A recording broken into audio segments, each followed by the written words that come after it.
You're watching Rapture TV on channel 288.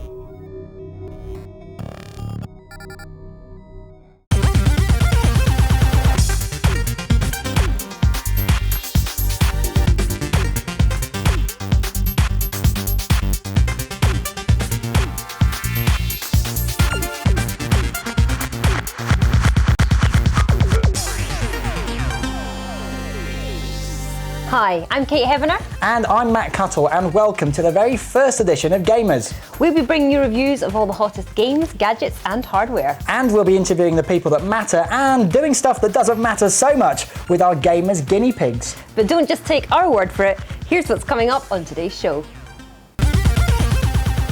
Coming up, Matt meets the creator of King Kong. Kate gets her drink on with the Gamers guinea pigs. You can win a PS2 and SmackDown vs Raw 2006. Plus all the latest games reviewed. Star Wars Battlefront 2 is the first game we've got up for review today. Now, it's funny because the last time I hung out with a bunch of stormtroopers was quite frankly at some dodgy sci-fi convention where there was lots of smelly boys. I was there, I was one of those stormtroopers. Oh, thought you looked familiar. Luckily, you can't smell anything on this game, but it is quite frankly an assault on all other senses. It is an assault on the senses. Of course, this is a sequel to Battlefront. It was a hugely successful game because it had great single player, great multiplayer. Guess what, Kate? They've made this even bigger. Woo! You're probably thinking, how?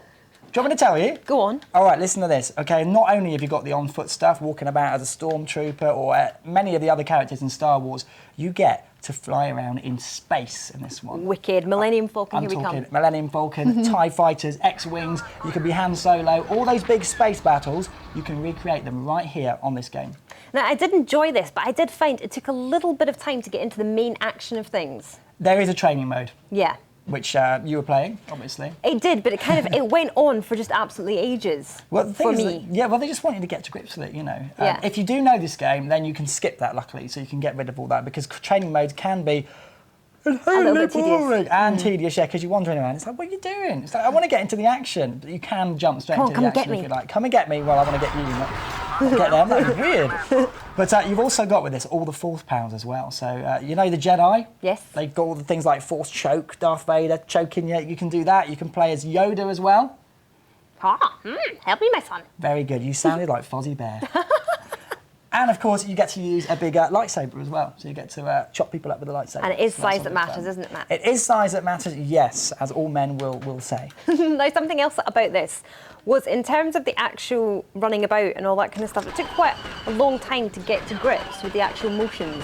Yeah, it does, and especially the sprint button. Like, they've done something really weird here, okay, haven't they? Something really odd. What they've done is, right, here you've got an analog stick. Now, on most analog games, if you push the stick all the way up, you'll go as fast as you can. Exactly. If you push it halfway up, you'll sprint a little bit. If you push it like tiny, you'll walk or you'll tiptoe. On this, you've got to press that button in and then run. It's a little bit much, isn't It's it? daft. I don't know why. I mean, it's only a minor niggle, but it's just something that really on the Xbox you'd think they'd have really thought that to sprint it should be all the way up, but never mind. I mean, the rest of the controls, it is like a first-person shooter. So if you played Halo, something like that, then yeah, all the moving around, it's exactly like a first-person shooter. So you should get to grips with it pretty quick. And as I said, if you played the previous game, you'll know all about this and be able to jump into it immediately, get straight into the action. Wicked. Now, as Matt said, we are playing this on Xbox, but you can also feel the force on PS2, PC and PSP. Oh, now talking of PSP, Kate, I have got on here the most best game ever that's been anticipated for so long ever in the history of the PSP. It's only been out since September ever. All right, Matt, you're getting a bit excited Have there. I built that up enough? I have got in here Grand Theft Auto Liberty City Stories. Wicked. Now, we all know how popular Grand Theft Auto is. It's a huge series. It came as 3D the first time on the PlayStation 2. This is the same environment as you could play in GTA 3, but it's a brand new story, brand new game, brand new things to do, and the city's much bigger as well. So it's all the fun, but it's bigger. And better. Bigger and better. It is better. Look at the quality of that screen. It is beautiful, actually. I mean, you do almost find yourself getting motion sickness if you're concentrating on it a bit too hard. I do find that. Never, ever, I can't do it, plays in the car, because you will vom. Vom. It will come out. It's really bad. It's awful. I get such bad motion sickness. However, of course, there are cars in this game. Loads of cars to drive. You've got driving missions, racing missions, on-foot missions. You've got weapons. You can also, get this, they've added on this, which you didn't have in the original GTA 3, motorbikes. Wicked. You can pop a wheelie. Excellent. And also, I have to say, Tony, the main character in this, quite sexy. You think he's pretty dapper? I do. I think he's quite nice. It's because he looks a bit mean. I put him in that suit, you know. Did you? Yeah. Just for me? That's the dress sense I have. Well, Nice, thank you isn't very it? much. It's really good. So you can change his outfit. You can mug people on the street, right? It's really, really bad. You can do lots of naughty things in this, really. So it is up for only 18s only. It's or over 18s. There's loads of swearing in it as well. Obviously, it's very adult themed. Also, you don't even have to play the missions. You can just kind of like get to grasp with the town itself. You can just sort of mill about, rob a few people, drive around, explore the city, do what you Have want. a couple of fights. Just have a fight, yeah. Just have a pop at someone in the street. Let's have a pop at someone in the street. Watch this. Okay. Oi. There you go, look. Just give him a kick. It's dreadful, isn't it, really? I mean, look at it. Gosh, Matt, you're very strong. He's on the floor. Now listen, while I try and rip this off Matt, let's tell you about the competition we've got up for grabs this week. You could win a PlayStation 2 and a copy of SmackDown vs. Raw 2006 from THQ by answering this question. Which WWE star was in The Mummy Returns? Was it A, The Rock, B, Vince McMahon, or C, Matt Cuttle? Text GAMERS followed by A, B or C to 63222 and you could be laying the smackdown on your brand new PS2. And there'll be a reminder on how you can enter that competition later on the show.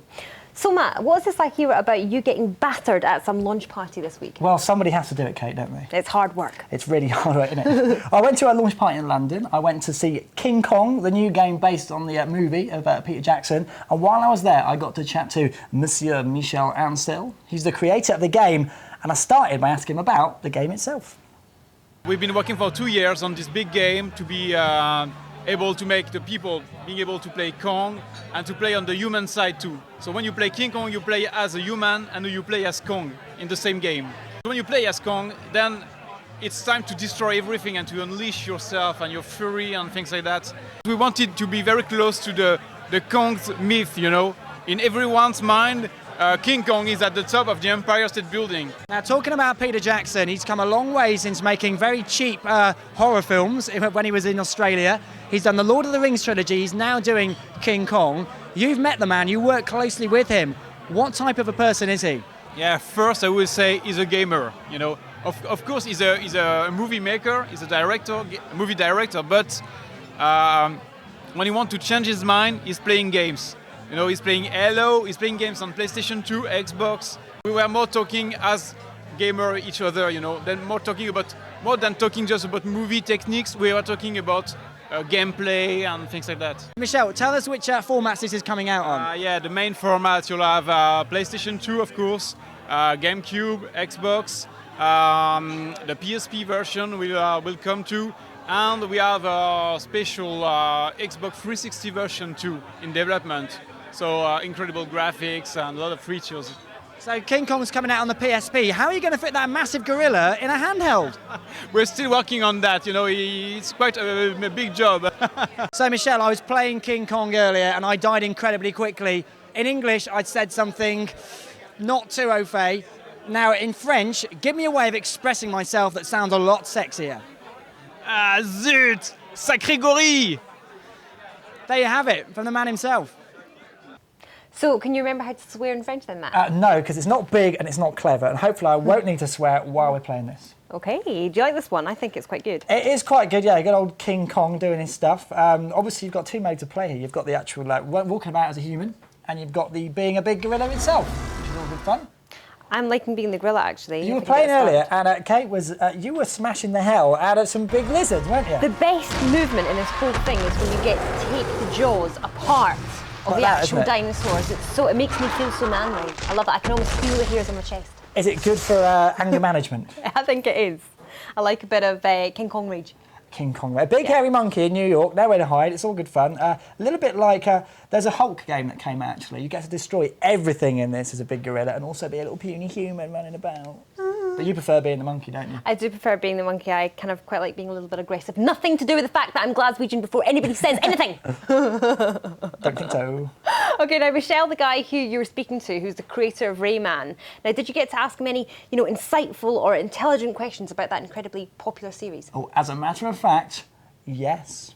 You did mention that you are the creative director of Rayman, of course, the guy with hands and feet but no arms and legs. Why has Rayman got no arms or legs? Good question, and I'm going to give you the real reason. When I drew Rayman, I did not really know how to draw arms and legs. It's quite complex, so I just wanted him to be very simple, and then so that's the main reason. I did not know exactly how to draw arms and legs. I'm sorry. And on that bombshell, we'll be back in part 2 with retro gaming and also the uber stylish Game Boy Micro. Go nowhere, because Gamers is back right after the break. Favourite computer game of all time, probably Resident Evil. Any one of the Resident Evil games, probably Resident Evil 2. Jedi Knight Outcast. It's got Kyle Katarn in it, so that's the game that I like the best because you can do so much with it, and the graphics are really good. That's my all-time favourite game. Well, at the moment, it's definitely got to be Sith Lords. It's a really cool game. It's a nice RPG, but I like loads of other games like Final Fantasy, particularly Final Fantasy 7 and 8. Well, favourite computer game is Splinter Cell. It's a pretty good game. Yeah, it's a decent game. It's about stealth, yeah. That's it, more likely. Simden Park. My favourite games of all time would have to be the Medal of Honor series, because I really like the old World War II, World War I war games. I think they're awesome. I'd say it's probably Horace Goes Skiing on the ZX Spectrum. Definitely. My favorite game all time on computer would be one of the Sim thing, either the Sims or Sim Park or something like that. And there's one I want to play, City of Heroes. I didn't play it, but I would like to play it a lot. That's it.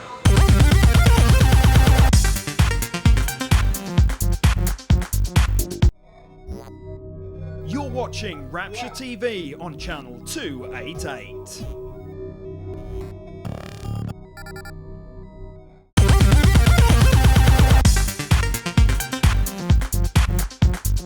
Welcome back to part 2.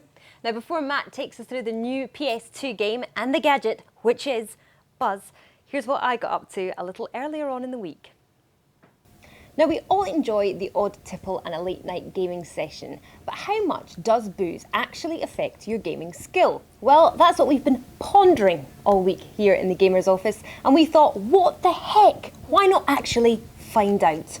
Now, unfortunately, it's not down to me to get on the Raz, because that is what we've got our gamers guinea pigs here for. So please welcome Nish and Kish. You guys have been playing Burnout 3 Takedown on the PS2. How are you finding it so far?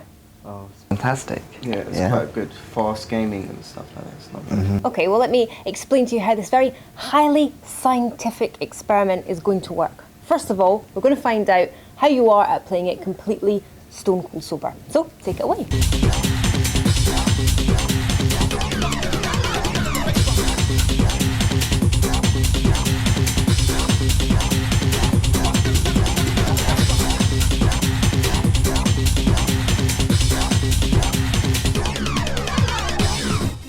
Excellent. Okay, over and done with. You were the winner of that. You finished 4th. Yeah, excellent stuff. So you were clearly the better, driver on this instance. But now, in of course, just completely the interests of science, let's see how you get on after 2 of my friends here.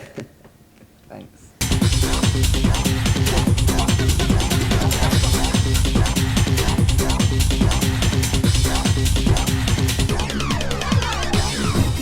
Okay, so that's 2 pints gone. You just managed to down them in record time, it's got to be said. How are you feeling? I'm pretty bloated Yeah? at the moment. Need a wee yet? Not at the moment. I'm sure that will come. And what about you? Are you feeling like you've got the advantage? Hopefully I do, but this guy's kind of a heavyweight, so we'll see. Okay, let's see. Let's play another game.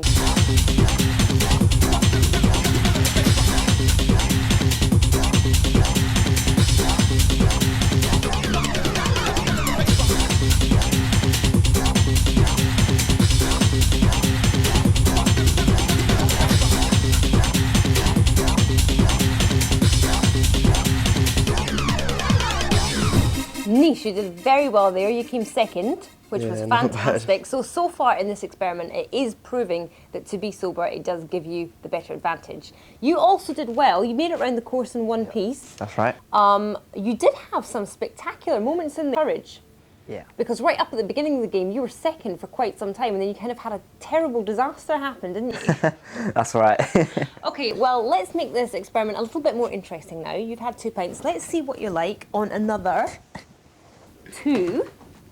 And also, I've made the very controversial decision to also give you some spirits. Now, if you could just hold that, my dear. Yep. Great stuff. Now, personally, I find that this is a bit of a disaster, and for me, this would be a recipe for straight to the toilet, really. I never mix my drinks, but in the interests of science and science alone, let's see how it goes. Okay, see how you get on with that.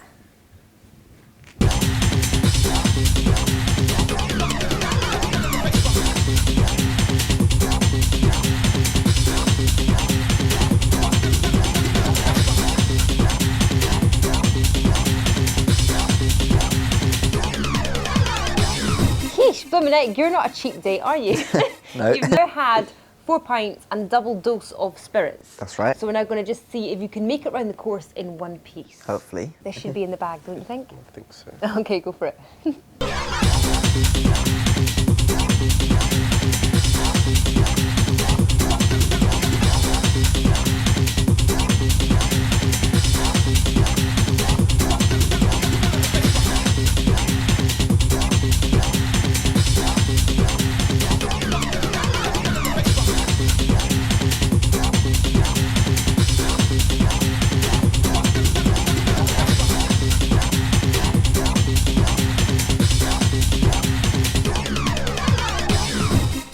Nish, it goes without saying, of course, you won that again without too much difficulty. Yeah. Keish, how was it for you?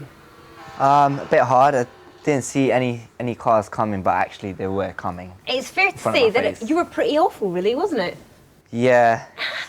Don't know why. I think it's the drinks, Yeah, well, to me. Exactly. There you go. We have kind of, sort of, not really, scientifically proved here today on Gamers that drinking and gaming does not mix. Thanks very much to Nish and Keisha, our gaming guinea pigs. Very sorry that you couldn't be with us, Matt, but quite frankly, you can't handle the pace, love. Half a shandy and you're anyone's.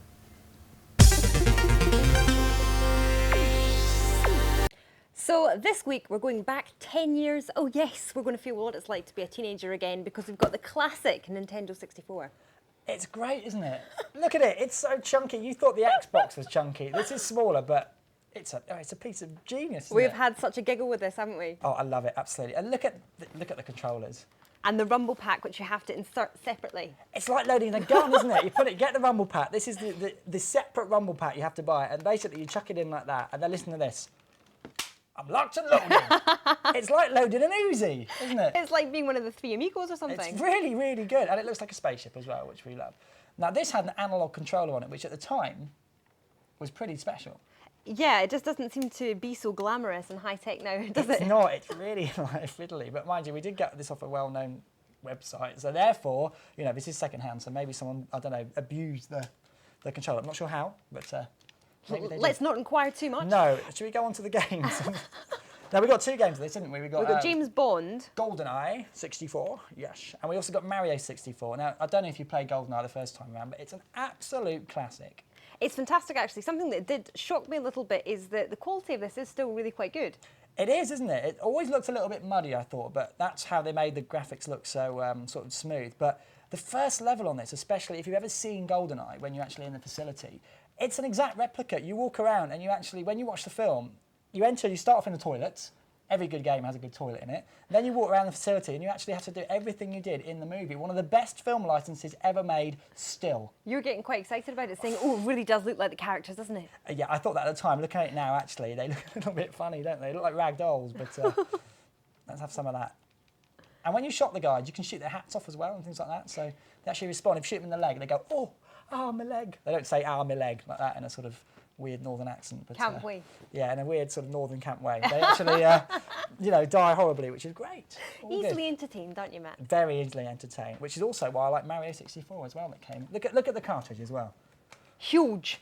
Massive, isn't it? I mean, you could spill a cup of tea all over that and probably nothing would happen to it. Probably, as long as you don't get it in the business end, Yeah, you're true. okay. Mario 64, another classic, still one of the best Mario games. Of course, it was remade on the DS. If you ever played it on the... Oh, it's so good on the DS. Really good. I did love listening to the soundtrack again, actually, that kind of annoying theme tune that's got going through it all the time. Oh, it's good though, isn't it? It's all a sort of Samba theme. But you've got all your classics. You've got Mario, Luigi, Yoshi. You've got Bowser in it. You've got Wario. Oh, they're all there. And a really good game. Wendy Winston. Sorry? Wendy Winston, the wee guy with the cloud that comes to help you. Okay. His name's what? Wendy Winston, isn't it? I thought it was someone on the, I don't know, on some sort of European Council you were talking about. Or in the toilet or something. Possibly. Nice. Now, I'm sure that there's lots of our viewers out there that similarly have retro experiences that they'd like to share. They do. And if you do have a retro game or console or experience and you want to share it with us, all you've got to do is write to us at that address below.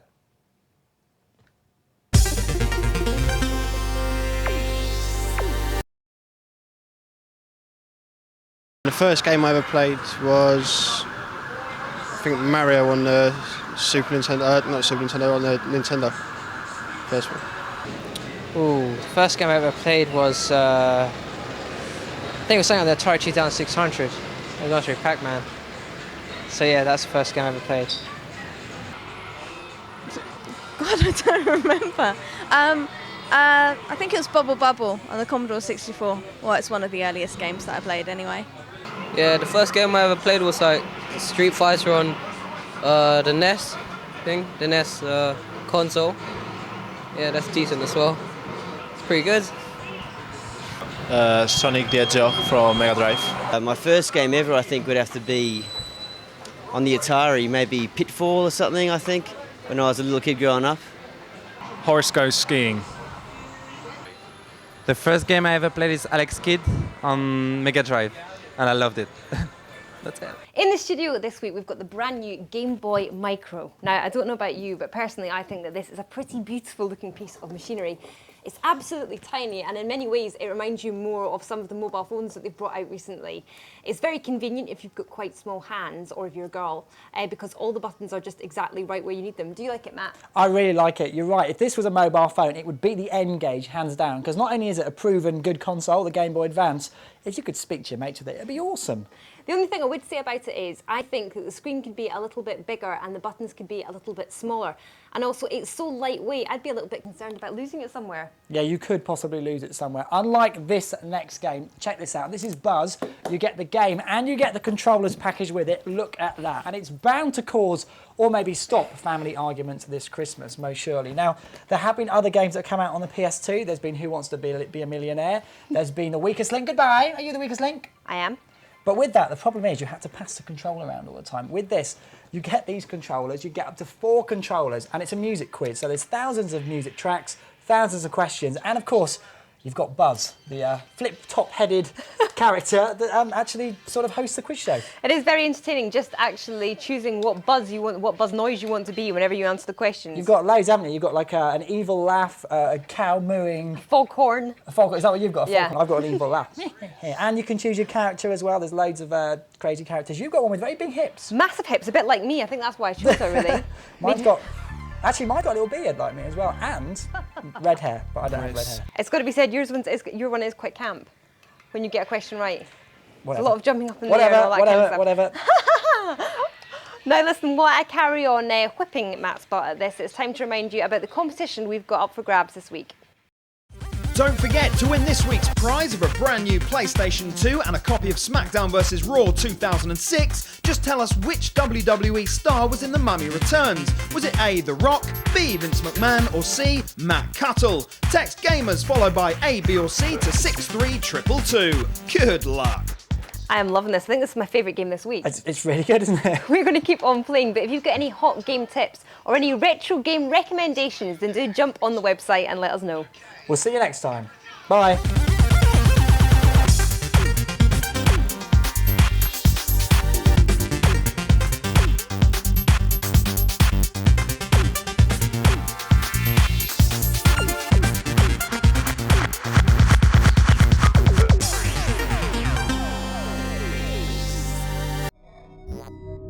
You're watching Rapture TV on channel 288.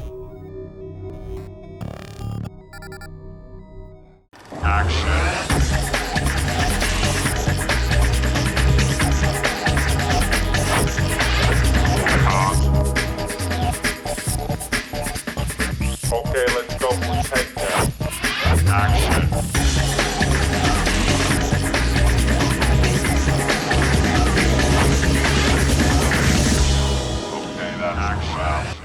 Hello there folks, my name's Adrian Dixon and a very warm welcome to the first ever edition of That Film Show, the programme that brings you all the latest news from Hollywood, in-depth reviews of the current releases and interviews with the biggest stars in Tinseltown. We've got a lot to get through in the next half hour, so let's take a look at what's coming up. Our roving reporter Jared Christmas chats to Stephen Woolley, the producer-director of new film Stoned. We give you our thoughts of the latest cinema releases. Get the lowdown on the best new DVDs available now. Plus we spoil you rotten with a fantastic competition. As Meg Ryan once said, yes, yes, yes, yes, yes. Out this week is new independent film Stoned. The film chronicles the sordid life and suspicious death of Rolling Stones co-founder Brian Jones, played by Leo Gregory, who was found in the bottom of his swimming pool just weeks after being let go from the band. Your problem is you were never happy. Even Frank was happy. You're wrong, you know, Tom. I was happy somewhere in the middle there. The thing with happiness was,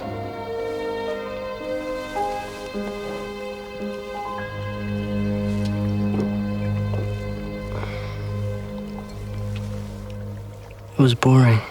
On the verge of being sacked from the Rolling Stones by Mick Jagger and Keith Richards, Brian Jones wallows in wine, women and self-pity in his English country mansion.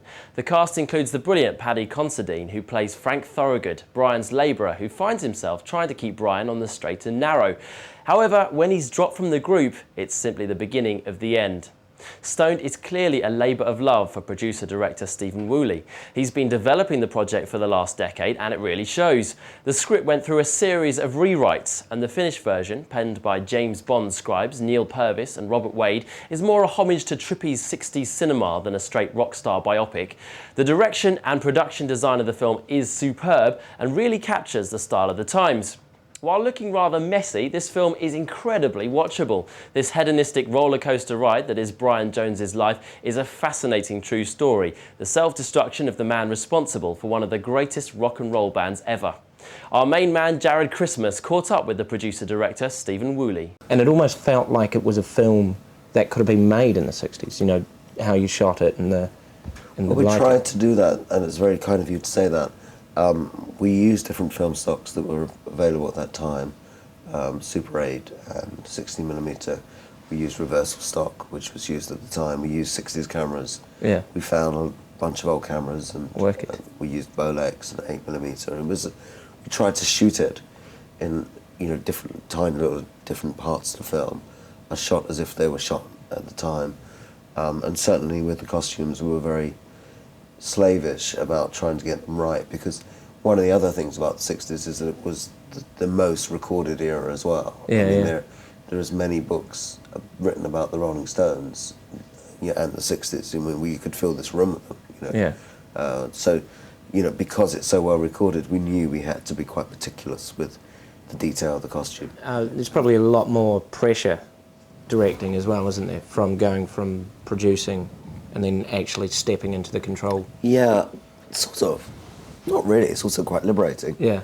I mean, I didn't realise how liberating it would be, because I hadn't realised how much in denial I'd been over the years. I think what I loved most was working with the actors. Yeah. It was actually, and I had such good actors and such good people that I loved that. It was great. I mean, you know, with Paddy and David and Leo, and then Tuva and Monet and Amelia, they were just such great people, and I really enjoyed it. So it was kind of refreshingly liberating. And also my cameraman Johnny Matheson did, you know, movies like Gladiator and one of the best cameramen in the world, and he was a great ally. So I actually had a great time. I mean, it was 7 of the best weeks of my life, to be honest. I mean, I really enjoyed it. Stoned is in the cinemas from Friday. Do not miss it.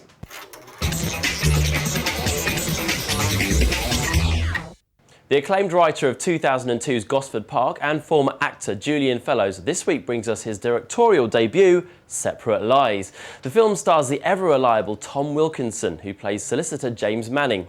James leads an idyllic life, shuttling between his work in London and his country weekend retreat. Behind his back, however, his wife Anne, the excellent Emily Watson, is slowly falling for the charms of handsome local toff Bill, played by Rupert Everett. After a tragic hit-and-run accident, the trio's lives are thrown into total chaos, and the emotional and legal tangle is then further complicated when James begins lying to the police to protect the woman who's betrayed him. Of course, you're perfect, as we all know, but even you do sometimes make mistakes. I don't usually kill people. Then there's his father and the boys. What about them? You really want to wreck all those lives? I don't see that I've got a choice. You do have a choice. You've done your stuff. You've solved the mystery. Can you leave it up to Bill whether or not he goes to the police? I mean, he's the one who has to live with it. Look, I don't understand you. Of course I can't leave it up to Bill. And what about Maggie? Last week you were sobbing all over her in the hospital, and now you want to hide our husband's killer. You're being nonsensical. Sure. What is this? Am I missing something? Yes. I was with him. The gripping, if predictable, first half of Separate Lies trawls over the ramifications of the characters' criminal actions, but then unfortunately nosedives into the more obvious will James and Anne save their marriage material. It feels like director Fellows hasn't quite made the most of the soul-searching that his main characters go through. There's very little action to speak of in the film. When you're screaming out for that huge emotional outburst from the characters, it never really comes. This hard-hitting drama is just a little too polite and reserved for its own good. Having said that, the leads are outstanding, giving cast-iron performances throughout. Reminding me of his earlier work in the Bedroom, Tom Wilkinson excels in the role of helpless James. Meanwhile, Emily Watson is spot on with Anne the housewife, eaten up by guilt and desire. You have such standards, James. Whatever I do, I always feel that I am letting you down in some way, that I'm not measuring up, I'm getting it wrong, I'm disappointing you. And you don't disappoint him. I don't think he cares enough either way. And that's just so relaxing. Oh, well, I'm sorry I'm not more relaxed. Killing someone seems to stick in my mind. Missing a few too many opportunities to make this a classic, the film does remain a hugely entertaining debut from the director, and Separate Lies is worth catching in the cinemas from Friday.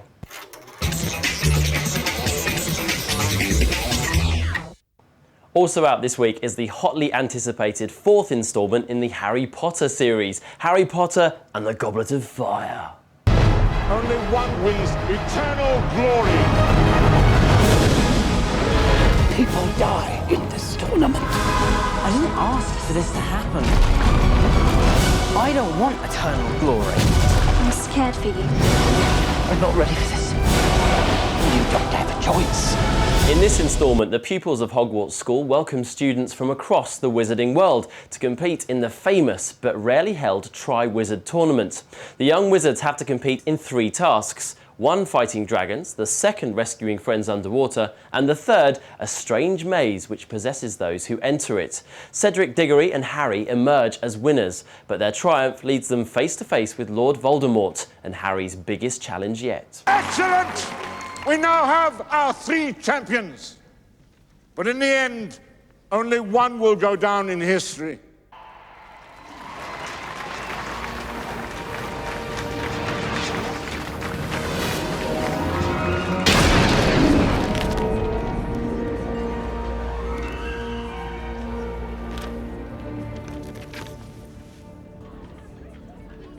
Harry Potter! This film, the fourth in the Harry Potter series, is much darker than previous offerings. For the first time, the film is directed by a British director, For Weddings and Funerals' Mike Newell. He was determined to reflect the book's much more sinister character, so much so that this release is rated 12A. Comedy is brought into the film, though, with a very funny Yule Ball scene which sees Harry having to face a new challenge, asking girls to dance. For the first time, Harry has a love interest, and the chemistry between Ron and Hermione begins to develop. Definitely the best instalment so far, this lengthy film will delight Potter fans.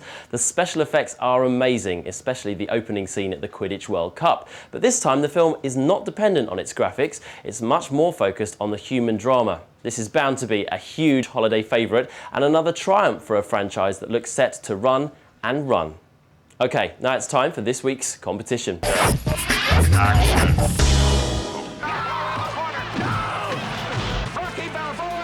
To celebrate the release of the Rocky Anthology Ultimate Edition, Sony Pictures are giving one lucky film fan the chance to win this DVD home entertainment centre and a copy of the box set.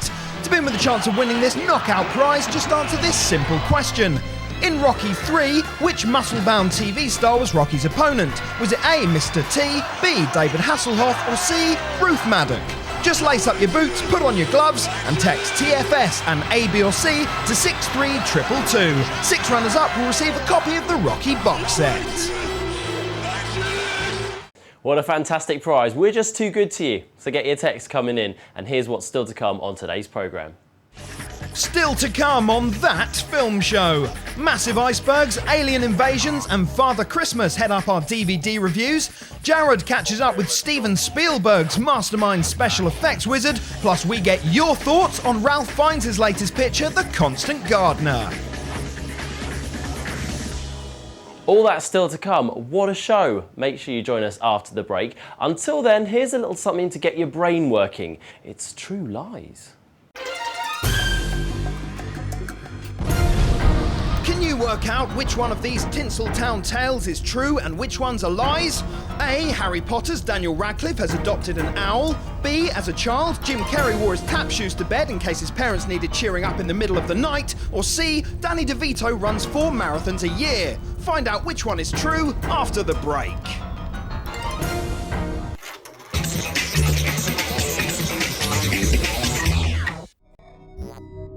You're watching Rapture TV on channel 288.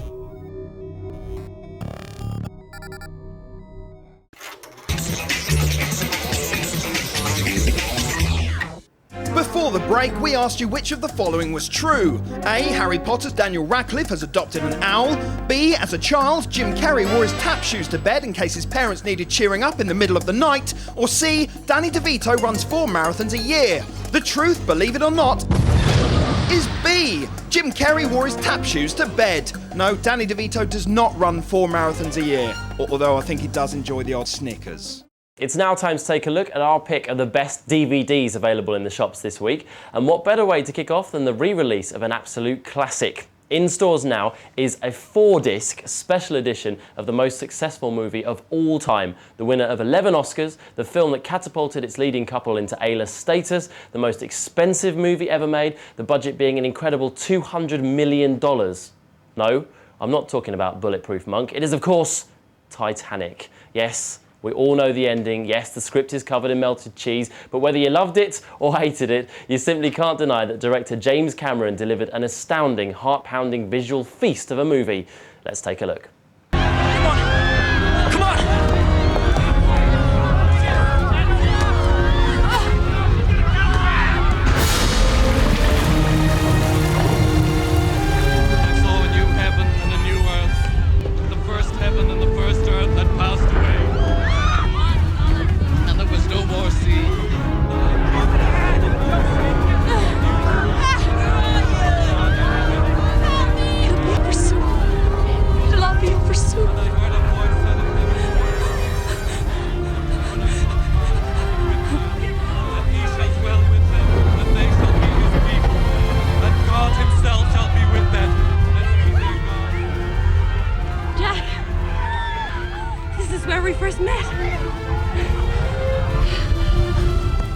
Unlike its rather lame original DVD release back in '97, which was totally devoid of any special features, they've really gone to town with this 4-disc bad boy. Commentaries, behind-the-scenes features, deleted scenes, and most shockingly, an alternative ending. But don't worry, the boat still sinks.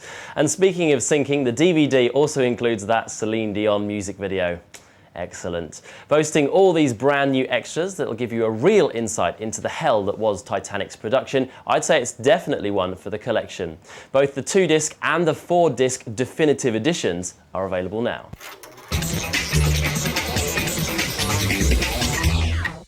Also released this week is Steven Spielberg's epic remake of the H.G. Wells novel War of the Worlds. Here it is. Take a look at this awesome trailer. I'm taking you to the car.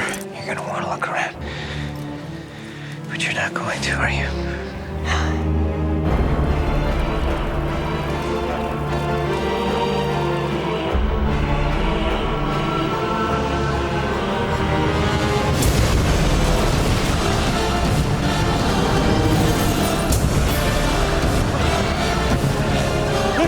3 of us.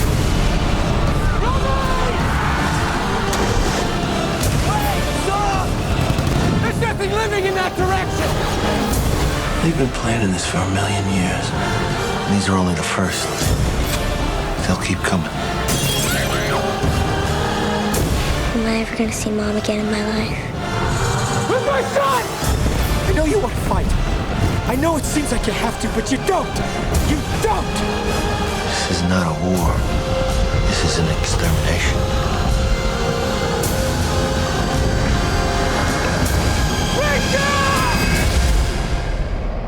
After huge box office success in the summer, this action-packed story of the Ferrier family trying to escape the unstoppable alien tripods is a must-have DVD.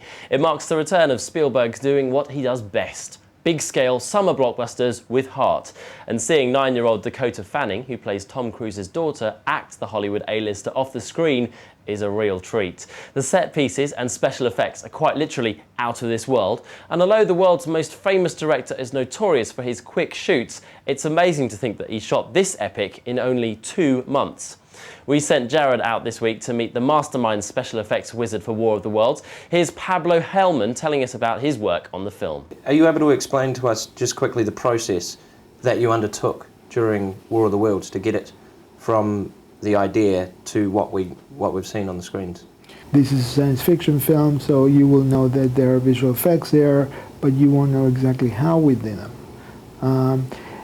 Our response to that was, okay, if we want to make the visual effects invisible, then we have to not use only one methodology. So we cannot, use only computers. Yeah. We have to use, special effects and miniatures and, elements that we shoot, and yes, computer-generated imagery.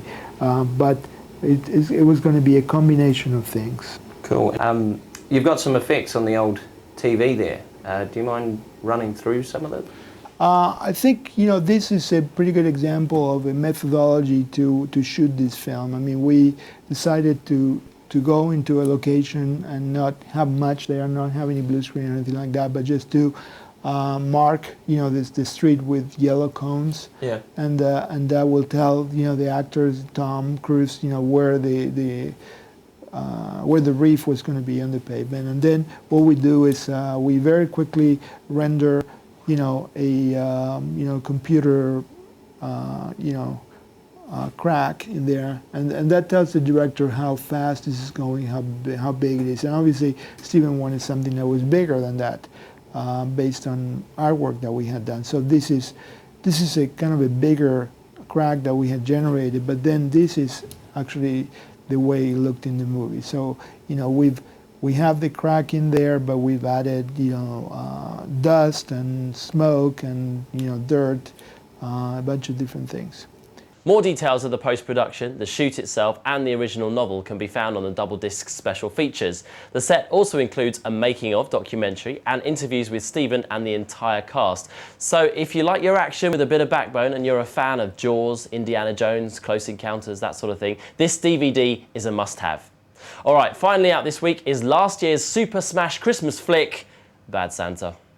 Academy Award winner Billy Bob Thornton plays Willie, a drinking, fornicating, foul-mouthed thief who spends his miserable days working as a store Santa in the local mall. He and Santa's little helper, his partner in crime Marcus, plan to rob the mall of all its holiday proceeds. Question is, can he stay sober and lucid enough through the festive season not to screw up their robbery plans?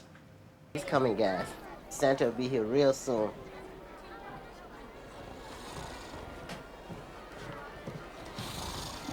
God damn it! What you doing? Stop acting like you know something, cause pal of mine, you don't know squat. Now put on your hat and get out there. And try to act professional, for Christ's sake. As you've probably gathered, Bad Santa is not your usual festive feel-good film. Controversial, irreverent, and with a razor-sharp script, this wickedly funny movie contradicts everything that Christmas is about. So much so, the film boasts the most F-words ever featured in a Christmas film. The DVD, including the standard outtakes, deleted scenes, and a behind-the-scenes featurette, is available in the shops now. The Constant Gardener was released in cinemas on Friday and stars Ralph Fiennes, who plays a diplomat working for the British consulate in northern Kenya. His wife, played by Rachel Weisz, is an activist and heavily involved with the struggle of Kenya's less fortunate. When she's found dead, Fiennes must push aside his remorse and uncover the truth about what happened to his wife. Suppose I posited that all this was just coincidence. Tess killed by bandits, pure and simple, and that you're being as paranoid as she was.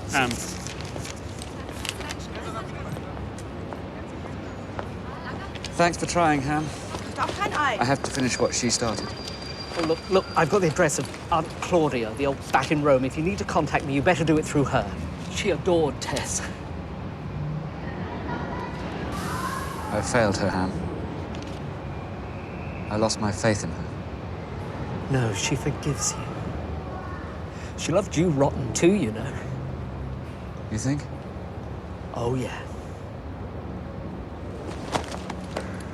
The Constant Gardener is hotly tipped to receive Oscar nominations next year, but what did you think of the film? Was it a hit or a miss? Jared Christmas investigates. Hi, I'm Jared Christmas. I'm at the Odeon West End, and we're here to check out The Constant Gardener. We've got people going in now to watch the film, so what we've got to do is stick around until it's finished and find out what they thought of it, and that's going to be in about 2 hours. So I reckon that's about 50 more times down the banister. What do you reckon? Here we go. Faster this time.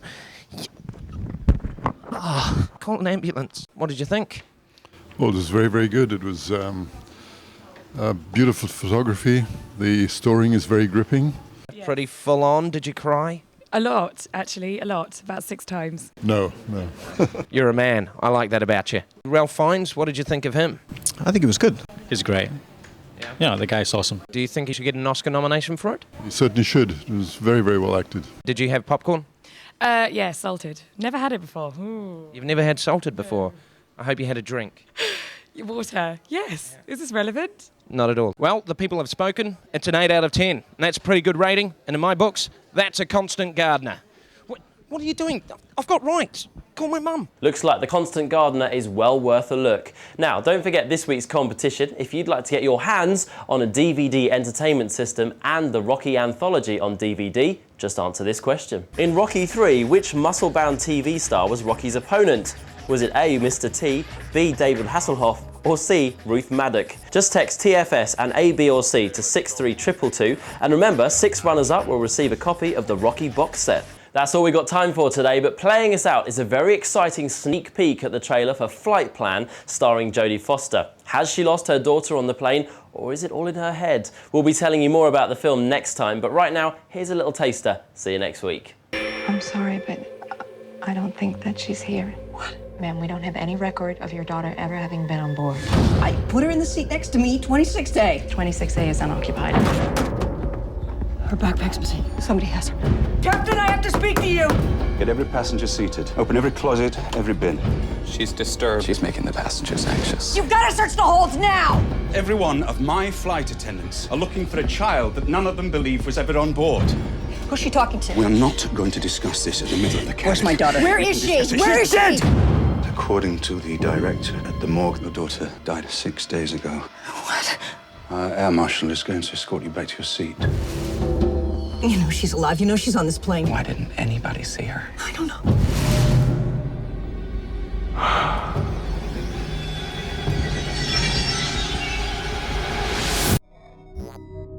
You're watching Rapture TV on channel 288.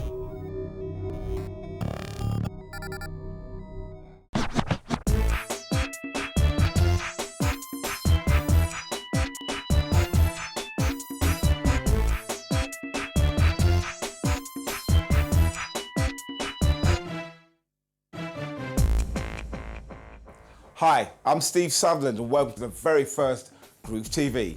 We're going to bring you some of the hottest videos, the freshest artists and everything else you want in urban music. Hold tight, this is what we're going to do throughout the show. Up ahead, our man J Moth catches up with Deneo, Lucy Ambash finds out if you hate it or love it, Shaggy joins Steve Sutherland in the Groove TV studio, plus videos from Rihanna and Pharrell. Rihanna had her first single with Pon the Replay, which was massive in the clubs. on the radio and everywhere else, a global smash. Now she comes with her second single. You're gonna watch it now. If it's loving that you want, check this out. I wanna let you know that you don't have to go. Don't wonder no more what I think about you. If it's something that you want, you should make me your girl, your girl. If it's something that you need, then baby, come and share my world, share my world. If it's something that you want, come and take a walk with me, with me. It's everything that you need, I got it right here, baby. Now it's obvious you need a friend to come hold you down. Be that one to share your everything when no one's around. Baby, come tell me your secrets and tell me all your dreams. Cause I can see you need someone to trust. You can trust in me. So just call me whenever you're lonely. I'll be your friend, I could be your home. If it's something that you want, then you should make me your girl. If it's something that you need, then baby, come and share my world. Whoa. If it's something that you want, come and take a walk with me. Walk with me. Yeah, everything that you need, I got it right here, baby. It's been so long, I've had this feeling that we could be everything you've ever wanted in your fantasy. I won't push too hard to break your heart, cause my love's sincere. I'm not like any other girl, you know. So let me erase your fears. So just call me whenever you're lonely. I'll be your friend, I could be your homie. You should make me your girl, girl. If it's something that you need, then baby, come and share my world, share my world. If it's something that you want, come and take a walk with me, walk with me, baby. Everything that you need, I got it right here, baby. Oh, if it's something that you want, you should make me your girl, make me your girl, baby. That was Rihanna looking kind of nice. Very nice indeed. Now, we don't just give you the hottest videos, we also give you some of the hottest and freshest guests. Now here's Jay Moth with our very own Deneo. You're watching Groove TV. I'm here with the main man, Deneo. How you doing, bro? You cool? Yeah, now everybody say ho. Now everyone knows that she is a hoe. No, not every damn girl is a hoe. Just this particular girl is a hoe. Gone down, been around town like a hoe. Around clans, I hound her like a hoe. Repeat after me, let's say ho. Ho. Stop. So tell me, there's a lot of things going on in the garage and underground UK scene at the moment. What's the label situation with you? As everyone knows, I was signed to Social Circles, which was owned by Richard Forbes, Sticky, and Jason K. And things were going well for a period of time, and the partners started having their own problems, and it was affecting my career seriously. So we kind of all agreed that it would probably be best for us to part separate ways, and so I've left Social Circles now, and I'm with UK Panther. The word is R-E-S-C, PCT, you with more wealth. You gotta be proud of yourself. You choose, don't be a whore. You're more than a 5-minute press with the rest of the man. Them say no, it ain't hard. You are number one. Believe that. Furthermore, baby girl, be that. Yeah. If I'm correct, you were signed at the age of 17. Is that correct? How was that being brought into it at such a young age? I wanted to do this since I can't remember. I remember my dad put in a tape. The first day I got into music when I was 6, put in this rap tape, and I was quite a little shy child. I used to always have my face covered and stuff. And like I'm in the back of the car and I'm hearing KRS-One, but at them times I didn't know who KRS-One was, or EPMD or Cool Mo D or none of these people. I just knew that I liked the beats and I liked the rhymes and stuff. So I've always wanted to get into this. Everything has just been like, well, this is what I want to do. It's like a 9 to 5 to me. Everybody say hey. Everyone knows enough those and hey. Yeah, okay, don't smoke the hay. Might laugh, but there's no joking, hey. Some may say they don't promote hay. Same may still to overdose, hey. Okay, repeat after me, hey. Hey, stop. Why today hype's quite bad? Quite sad, might purr just like cats. It's so crap, the cats will get catched. The cats might leak to fat just like that. Might get a free tonight behind bars, and they will laugh like ha ha ha. Another one down the drain, to them we're NIGGA. Yeah. Where would you classify yourself? Are you UK garage, Are you rap? Where would you see yourself as? I'd say now, as my journey has gone along, I'm definitely a UK garage artist. But I'm influenced by many other musics as well. But I'm not going to disrespect the fact that it wasn't any other music apart from garage that brought me through. And garage is what I feel most comfortable making. And like, I love listening to artists like Trim now, and artists like Nasty and Uzi and Wiley. And I'm more into my scene now than I ever was before. So I blatantly say I'm a garage artist. United we stand, divided we fall. See, I'ma stand tall my people. United we stand, divided we fall. See, I'ma stand tall. Yeah. Towards the end of last year, I had the Fit But Don't You Know It remix with you on it. Yeah. How was it working with Mike Skinner? He rang me up and said that he loves my stuff and whatnot, and he actually asked me to do a remix for him for Don't Mug Yourself. So I done like a Mr. Fidget remix and featured on that. And then when it came to Fit But You Know It, they rang me up and Gedders said, could you jump on this track? But I've never met, I've spoken to him once or twice, but I've actually never met him. I can't stress enough that yes, it's tough. Yes, it's rough to rotted, bruv. You might get stitched. Run around a 9 to 5 like this. Why would I kid? It's inevitable that life is a bitch. Make your own way, don't wait for a part.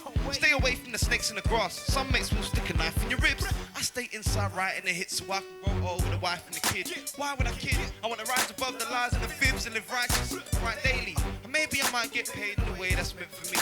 To make music's meant for me till I die and the Lord descends for me. Yeah. Right, thanks a lot for coming through, man. Cool. We're safe. That was Deneo, and you're watching Groove TV.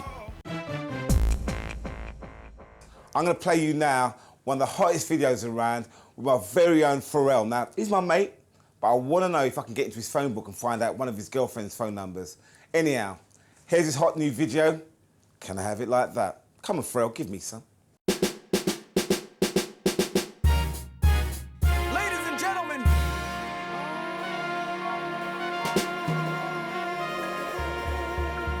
Yes, sir. Let's do it. Yes, sir. Yo, on and my thumb palming. Take 2 of these and call me in the morning. You should see the way the chain harness the charming. Fly 'em like a bird, like Nelly Furtado. Pop your bottles, toast and scream cheers. Get your 2-step, cause it's the record of the year. They brought you ice creams, 2 for a pair. Officially announcing this is warfare. Cause back in the day, my clouds was gray. And it seemed like my angels couldn't blow them away. But then I sold my first verse and copped that NSX. But I was still riding in them thin ass jets. But now, man, my vision so clear out the window of the Lear. And I'm talking on my celly, all the shit that you should hear. Listen clearly now. Hello? Can you hear me now? Can I have it like that? You got it like that. Can I have it like that? You got it like that. Can I have it like that? You got it like that. Can I have it like that? You got it like that. So, drop your purse and grab your hips. And act like you're trying to get this money right quick. So can I have it like that? You got it like that. Can I have it like that? You got it like that. Owning, this beat is zoning. I control their mind from straight over the phone. Let them explore the words, something like a tourist. And never get addicted lest the heady whop is serious. From Louis Deals to Jimmy Choo's, he's real. She know the time she sees the Richard Mille. Flat double skeletal, tourbillon. It's just like a body move, it turns her on. She like the way my hands use her body for hand warmers. And all our car doors go up like Transformers. See, I can do it this away, I can do it that away. From the crib in Virginia to that new Miami getaway. So cool it like New Edition, unless she hot as you say.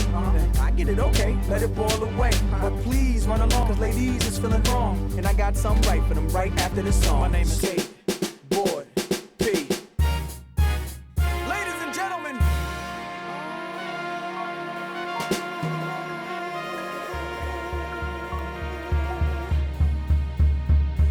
Can I have it like that? You got it like that. Can I have it like that? You got it like that. Can I have it like that? You got it like that. Can I have it like that? You got it like that. So, drop your purse and grab your hips. And act like you're trying to get this money right quick. So can I have it like that? You got it like that. Can I have it like that? You got it like that. Owning, the temperature's warm and I spit heat flashes. Getting nauseous, bright as a so analyze with caution. When the light hit the ice, better hunt it that you vomit. Should I mention the fact the transition is the track? No incision to the vision just to get me where I'm at? Little skateboard, he too grown. Come on. Riding up and down Collins in that new two-tone. It's so cold, you don't wanna feel the chill of it. Just stand back and just look at the grill of it. I don't smoke, but I bet the love it. Totally intensifies the vivid ass appeal of it. You can be jealous and grit your teeth, but all these little got something in reach. So you want heat? These can fun heat while I'm on my boat party trying the sun sea. My name is Skateboard P. Ladies and gentlemen.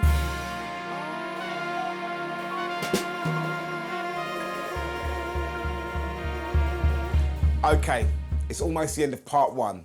And this is the part of the show where you pick the music. This is Groove TV Viewer's Choice. You can choose which one of these 4 videos appears on next week's show. For 50 Cent and Mobb Deep Out of Control, vote A. For Miss Dynamite Judgment Day, vote B. For Will Smith Party Starter, vote C. And for Lady Sovereign Hoodie, vote D. To vote for your video, text the word groove and your choice A, B, C or D to 63222. Now that's it for part 1. Coming up is my man, the one and only Shaggy. So don't move, this is going to be a hot one.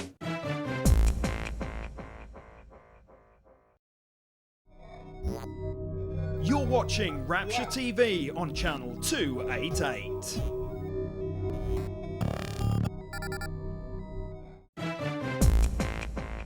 Shaggy, welcome to the UK, welcome to Groove TV. Yeah, man. Right, where have you been for the last couple of years?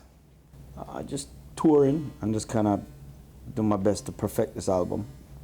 I've been pretty much working on this album for the last 2 years. What's the name of the album, first of all? The album is called Close Drop. And why is that? Why is that? Because I just wanted a provocative kind of title that really goes with the whole Shaggy persona. You know what I mean? And when you think Shaggy, you know, you think Close Drop. You know what I mean? So I call it 16 tracks of orgasmic pleasure. You know, you can guarantee for the ladies, you put in Close Drop, you hold on to your bra strings because something gonna drop. I like that. You know what I mean? So, you know what I mean? Flooding is common, bring them up on a bucket. It's gonna be moist. Although you do the tracks which the general public might be into, you also do the real dancehall stuff. It's almost like on the side. Yeah. Is that to keep your feet still in the water? Well, you see, I'm a part of dancehall in every sense of it, okay? I found myself in a position where I was the only man standing out there with the reggae flag. Yeah. I didn't bargain to be in that position, but I was put in that position. So as a person, when you're put in that position, you got to uphold it, right? So you got to be competitive.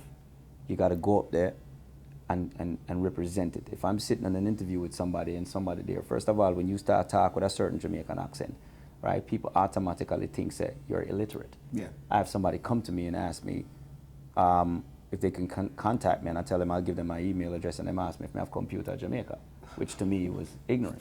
You know what I mean? How'd you say that? But how do you converse with that? How'd you get into that? Intelligently. Yeah. You know what I'm saying? Yeah. You have to know how to handle yourself.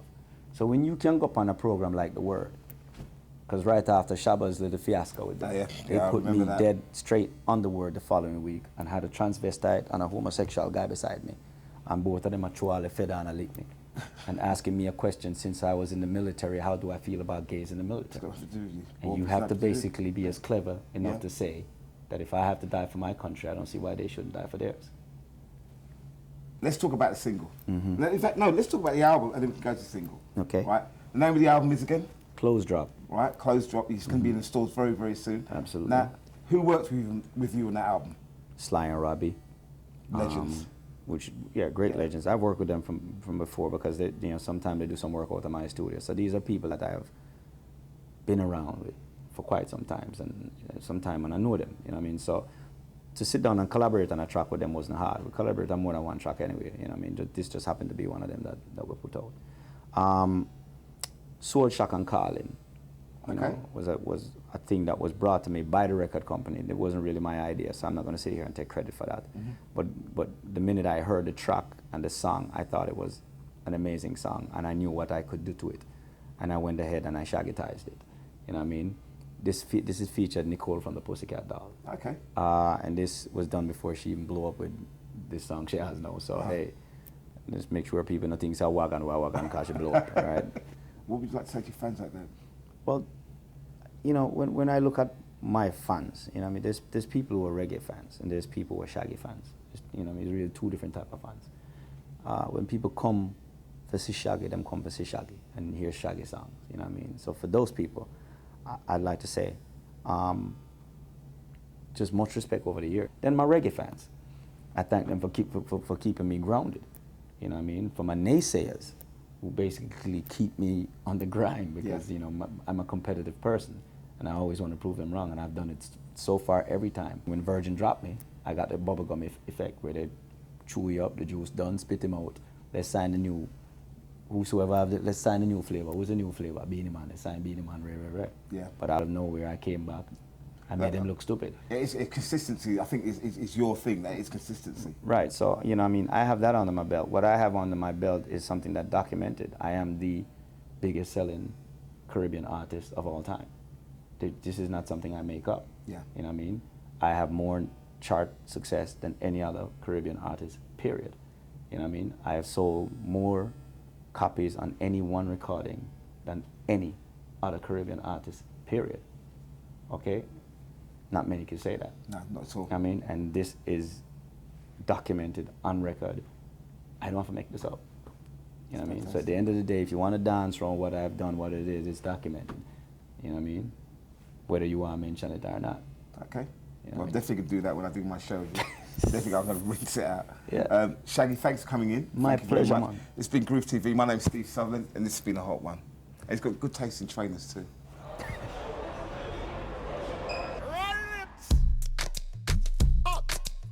Straight dance floor thing, that's right. Shaggy! Sexy Olivia.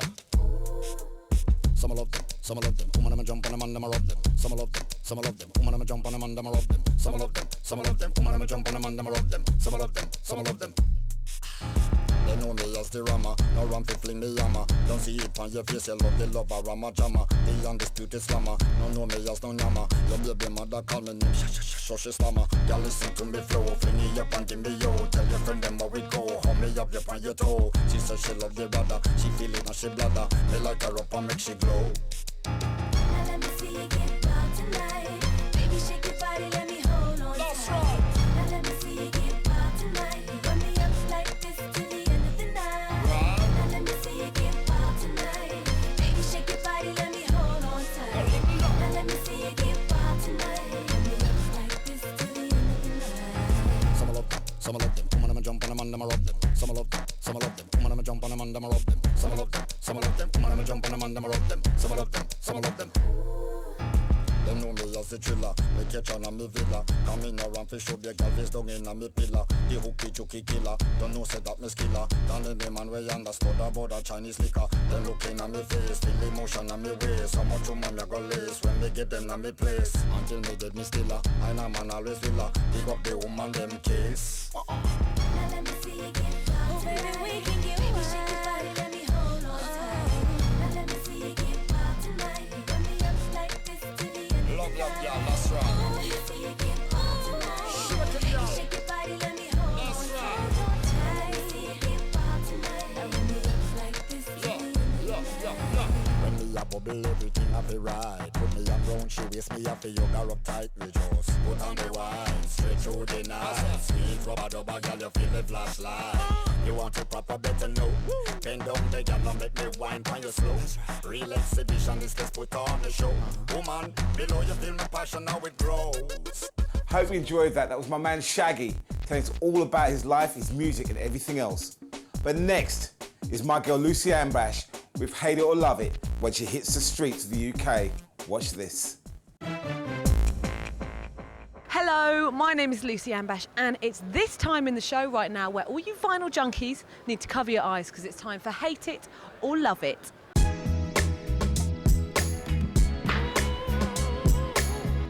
Hate it or love it? What is this girl on about? The concept is simple. We go out and speak to the great British public and find out if they hate or love a tune. If they love it, they get to keep it. If they hate it, they get to smash it.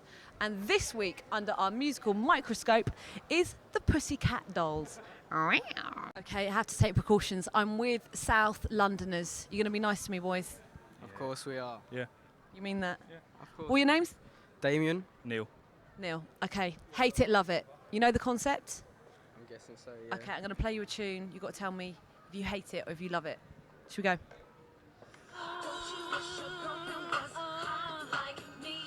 People aren't always what they seem, but I think Jessica here is a lover. We'll find out, Jessica. We'll find out, okay? Let's go. Hate it or love it meets Raymond. How you doing, Raymond? Yeah, I'm fine. So. You ready to play the game? Yeah. Sure you know the rules? Yeah. Gonna play the records? Yeah. Ears ready? Yeah. Let's do it. I just knew we'd pick one up eventually, a DJ. Hello, Simon. Hello.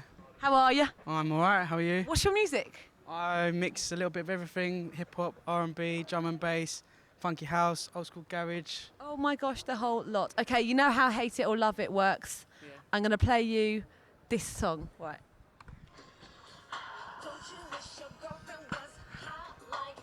Pasta, pizza, mamma mia, Italiano, see? Yes, Italiana. Okay, her name's Josephine. How are you doing? Fine. Okay, love it or hate it. I play you record. You tell me if you like or not. Do you know the word? Sing along, sing along. Come on. Don't you think your girlfriend was hot like me? Oh! So, what is the verdict? Do we hate or love the Pussycat Dolls? No, we hate them. We hate them. Hate. You know what that means? You're going to have to smash that record. I'll do the honours. Nah, I love it still. You love it? Yeah. You like, it's the girls, isn't it, that you like? Yeah. Yeah. Do you like the Pussycat Dolls? I like the way they look. I don't know about their tune though. I prefer the original, to be honest. So what are you saying, hate or love?